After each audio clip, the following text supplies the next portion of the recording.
So a month ago, we put ChatGPT to the test to see if it could build an investment portfolio and make smarter financial decisions than we see from the actual indexes. So in today's video, we're going to continue looking at the portfolio, and this is our 1 month update. So 30 days ago, we had ChatGPT build us a portfolio. We put $1,000 invested in that portfolio through Robinhood, which I have a couple links down below. If you're unfamiliar, Robinhood is a trading platform that does actually work incredibly well. Very intuitive. You have access to a lot of different things that some other platforms don't offer. So let's go ahead, hop over and take a look at exactly where we're at.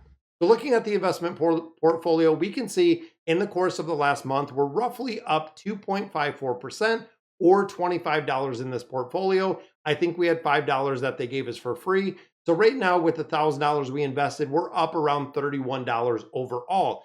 Now, the interesting thing is when we start looking at the Chat GPT portfolio, because they actually put us right into the QQQ. Now, if you're unfamiliar with this through Invesco, the QQQ is based on the NASDAQ 100. So literally, Chat GPT thought the best option for investing when it comes to growth is following the NASDAQ 100. And of course, this is exactly what it advises us to put a bulk of our funds into to grow the portfolio over an extended amount of time. So again, pretty interesting to see. That was the thought and how they went into it. Then we had the VX, as you can see right here, the VX US. So this one is the total international stock ETF. So this took it outside of the US markets, which we see with that QQQ. This put it into international stocks, which that is where it has been sitting. Again, we can see performance of it has been pretty good over the last 30 days, but now we have exposure to the US markets. We have exposure with that QQQ into the whole tech side. They take out the financial side, but it is in its entirety into the whole tech side. While the international stocks are companies that are based outside of the United States. Then it invested in the VB. Now, Vanguard small cap. So again, when we start thinking about our NASDAQ 100 that have the 100 largest tech companies, this is the flip side of it. These are the small cap companies in the United States, meaning they are the ones, and I believe it's under a couple million. I forget exactly, but when we start looking at the holdings, we can see that 1,353 different stocks are held within this portfolio. Me personally, I do not invest into individual stocks. I do not choose to. I will invest, and I do only invest in ETFs in their entirety. And ETFs are a group of stocks that are all put together to really that way you can diversify instantly. Even looking here, when you start looking at the sections or the sectors, we have the industrials, we have financial services, we have technology, healthcare, consumer defense. We have pretty much everything within this portfolio or within this ETF itself that covers. And again, performing pretty well right here. We can see still in the positive, not quite as, or a little bit less than what we see with the QQQ, but again, international markets doing better than we are seeing here. Then this was kind of the wild card.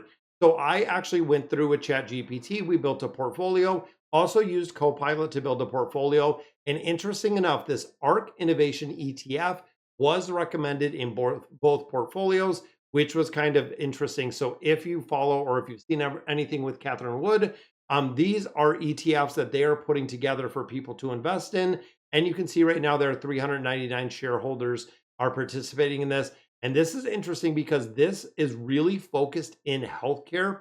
When you start breaking out the sectors that they have within this innovative ETF, it is healthcare, technology, communication services, financial services, and then, of course, consumer. Big focus on Tesla. 11% is Tesla, which interesting enough, because the Monty Fool had a big article today about Tesla. Should it be and will it be the biggest investment that you'll ever make over the next 10 years? Very interesting. But again, when we start looking at all 6 of the sectors that they picked, or all 6 of the ETFs that were chosen in here, it is outperforming everyone else. Now, this was kind of the question, the BSV, which is the short-term bonds. Overall, for me, I do not invest in bonds. I do not see the return in bonds, but you can see right here, we got 23 cents back from our bonds. So overall, with the market value, not really seeing a lot of returns when it comes to some of those short-term or even long-term bonds. I feel like they don't perform like they need to. Even going out 5 years, even going out the max amount, I mean, when you look at the max amount of time, we're going way back here, even to 2007 when it was listed. So thinking about 2007 again, when it's listed, it is up 4%. That's it. That is absolutely crazy to put your money into the bonds, especially for an extended amount of time. I could see holding these for a very, very short amount of time.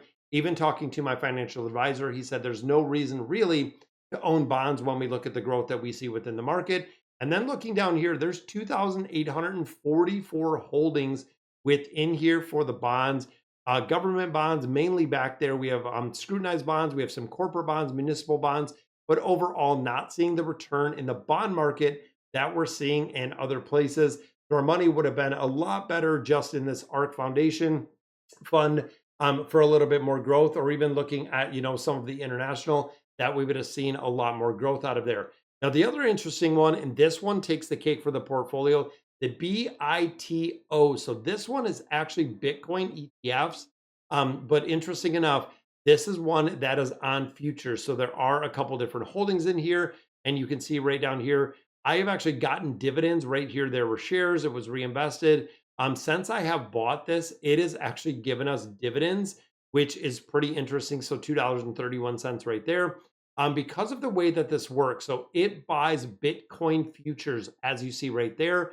So even though it does have a digital asset, it is based on Bitcoin, it is buying the future. So this is going to make a huge thing, because not only are we getting cryptocurrency and exposure to a very volatile asset, we are also getting Bitcoin futures within here, which is within this portfolio as well. And again, looking at everything that we have here, honestly, when it comes to investing, it is all about scale. Where here we put $1,000 in. Imagine if you continue to invest. If you got to $10,000, if you hit that milestone of $100,000, $500,000, even $1 million in the portfolio. When we start looking overall, again, even in the past month, if you're up 2.5%, 4%, makes a big difference. But where does it compare to the actual indexes? This is where it makes a big difference. So right now we're at 2.56. So let's look at this. So over the 30 days, based on the index, 1.78. So we would have beat the S&P 500 index by investing in there. And then just looking at the QQQ, which again is the NASDAQ 100, looking at the month, 2.07. So our portfolio right here over the past month is actually outperforming both indexes overall. We are beating out the VOO, the Vanguard S&P 500. We are also beating out the QQQ. So on that, we're beating out the S&P 500. We're beating out the NASDAQ 100. So it might be said that technology and AI and ChatGPT building out a portfolio is building and really beating both of the indexes that we're seeing right now. So if I was invested in this portfolio specifically, I would be up like I am right now versus going in and just investing in that QQQ or the VOO. Question is, what does it look long term when we start looking at 3 months, 12 months, even 3 years, 5 years? How does the investing portfolio look at that point? And what does it really look when it comes to long term investing in the portfolio that was built by ChatGPT? But all right, guys, so that is going to do it for today's video. Let me know in the comments what you guys think about the portfolio. And of course, thank you guys for watching.